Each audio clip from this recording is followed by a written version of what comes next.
All right, guys, crazy news is coming in about UFC 294. Firstly, there's the Paulo Costa issue that I was going to make a video about later today anyway. But then there's also the Alexander Volkanovski news that has just come in. I'm just seeing it now. Let's react to it straight away. Charles Oliveira is out of the main event, and Alexander, the legend, the GOAT Volkanovski, is stepping up to take on Islam Makhachev in the rematch of one of the most controversial fights that we as fans have been arguing back and forth about all year long. And quite frankly, this is why I love Volkanovski. But it's the kind of fight that gives me chills. Like, as a fan of MMA and the UFC, this is the sort of fight that I'm going to stress about all the way until we actually get the judge's decision and Volkanovski gets his hand raised. Now, is this a huge surprise that Charles Oliveira isn't going to be doing this fight?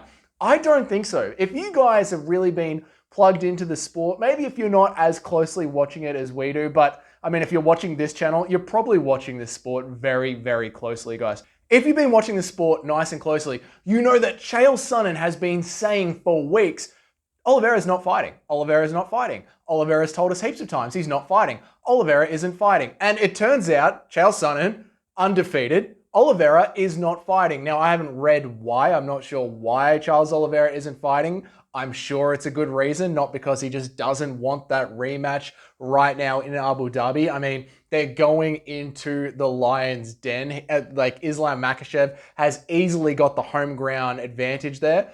And maybe that's why Charles Oliveira isn't taking it. Maybe he's injured. I don't know. You guys can let me know down in the comments. I'll be looking at that after this video. The thing that I do want to talk about the most is how ready is Volkanovski going to be for this fight? Volkanovski has already booked in a fight with Ilia Topuria in January. That means Volkanovski has got his next two fights lined up as of right now. Guys, when was the last time, really think about this, when was the last time we had a UFC champion that has their next two fights already booked in? This is the sort of thing that makes Alexander Volkanovski different from every other champion that we've ever had out there. It's the reason he's the #1 pound-for-pound fighter in the world. He has got that work ethic and that drive. So, Volkanovski, is this a short-term turnaround for him? He just had hand surgery. He said it was a small surgery. It was about 2 months ago now. I mean, time's moving so quickly, maybe 2-3 months ago now. So hopefully his hand has had enough time to heal up. 155, not his, it's a higher division than where he usually fights in. So Volko cutting weight won't be that big of a deal, but this is the kind of fight where Volkanovski was pushed to his absolute limit, and so was Makhachev. And Makhachev got away with that win by just the bee's dick, just the inch of his life. He got away with that win. And I think Volkanovski can win this fight if he doesn't play it as safe. He's already tried to fight Makhachev with the perfect game plan, try and fight him with the perfect fight. I think if he goes in with a little bit more of like the killer instinct, like, I've already lost this fight, I'm here as a short-term replacement, this is my chance to give it everything. If he goes in there with the killer instinct and isn't as fearful of Makhachev's takedowns and knows that he can scramble out of them as long as he doesn't get backpack ridden again, Volkanovski can put the hands on Makhachev and can knock him out and finish him. I know Volkanovski got the knockdown at the end of a 25-minute war, so that knockdown is sort of in the perspective or in the mindset of that happening to a Makhachev who is really out of breath and honestly did have a bad weight cut. Again, Makhachev is going to be having the home ground advantage at this point in Abu Dhabi. He's going to be treated like a king while he's there. You can assume that his weight cut is going to be going a lot better than him flying all the way down here to Australia, and not only to Australia, but let's be honest, to the arsehole of Australia all the way to Perth. Like, that is a long bloody flight for anybody. So I know he's from Dagestan, but being in a sort of homely environment that is Abu Dhabi, Makhachev is going to be having a lot easier of a weight cut, which just makes this an even bigger challenge for Alexander Volkanovski. I do think Volkanovski can do it. He did it last time, but I do think it's going to be a harder fight for Volkanovski than it was last time. That just means that he's going to have to dig deeper and push even harder. But I am so excited to see this. I love Charles Oliveira. I love watching him fight.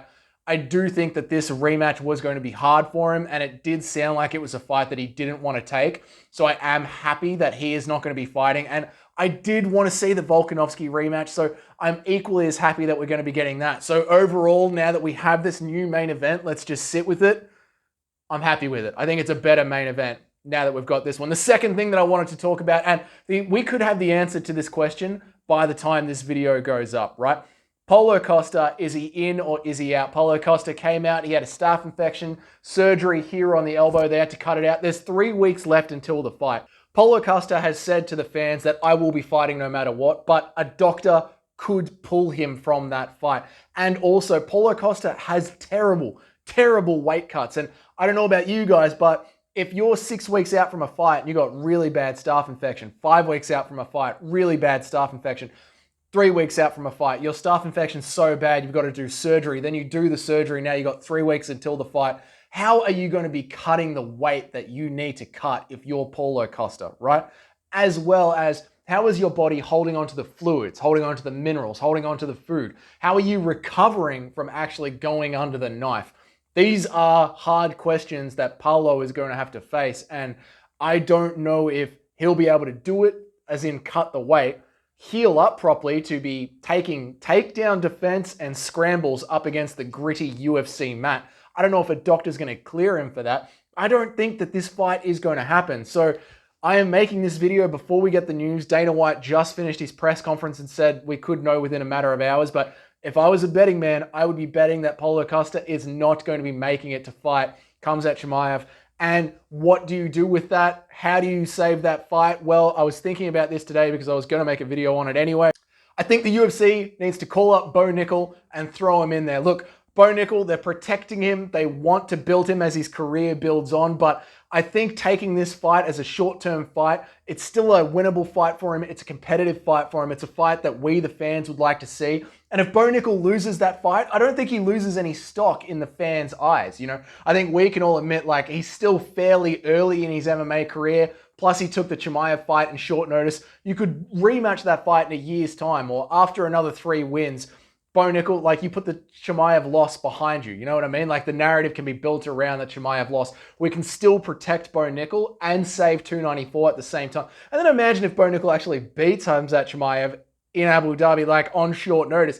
He just becomes an even bigger hero and an even bigger legend, not only to us, the fans, but to the UFC themselves. He almost becomes the American version of Khamzat Chimaev, and they don't have to worry about the weird visa issues that Chimaev's clearly been going through. Guys, UFC 294, I mean, the news that it's changing this quickly is kind of crazy. Dana will be hating that. He likes to give us the card that he promised us. He hates making changes at the last minute, but it is what it is. We'll see what happens when we get there. Guys, leave your thoughts down in the comments. Do you think Volkanovski has a chance at a short notice rematch? If Paulo Costa gets pulled from the card, who would you slot in if not Bo Nickal? If you guys have been enjoying the videos, consider clicking subscribe, and I'll see you all in the next one.